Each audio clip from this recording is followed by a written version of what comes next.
Ça va vous? Parce que moi, pas du tout. En ce début d'année 2026, l'État a décidé de couper les financements à une association qui nourrit les étudiants. Oui, ça se passe bien en France et vous allez voir que les conséquences, elles sont dramatiques. Mais avant, je m'appelle Rocha, on parle d'actu et de vie étudiante, du coup abonne-toi, partage et commente. Aujourd'hui, on va parler d'une décision qui a secoué tout le monde étudiant. Et cette décision, c'est l'État français qui l'a prise et qui a décidé de ne plus subventionner l'association Linky pour 2026. Pour rappel, Linky, c'est une association qui lutte contre la précarité étudiante avec notamment des grandes distributions alimentaires dans des grandes villes comme Lyon et Paris.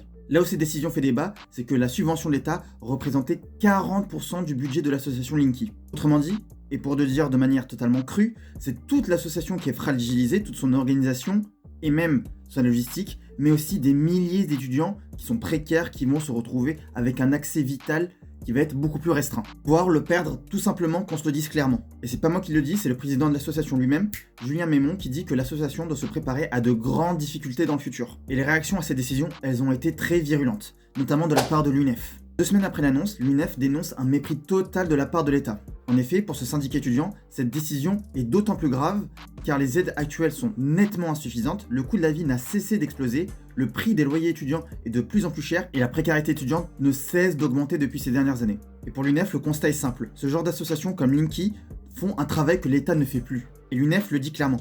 Couper ces financements, c'est condamner des étudiants à la faim, voire mettre des vies en danger. Parce que oui, derrière les chiffres, ce sont des étudiants avec un budget limité qui ne cessent de galérer pour se soigner, manger, se loger, et qui doivent dépendre de ces associations pour subvenir à leurs besoins vitaux. L'UNEF appelle donc les étudiants à s'organiser massivement et collectivement afin de lutter contre cette nouvelle organisation qui broie des vies et organise la misère. Et ma question, elle est simple. Est-ce que dans un pays comme la France, des associations doivent remplacer l'État dans certains rôles, puis après doivent subvenir à leurs propres besoins dès lors que l'État coupe leur budget?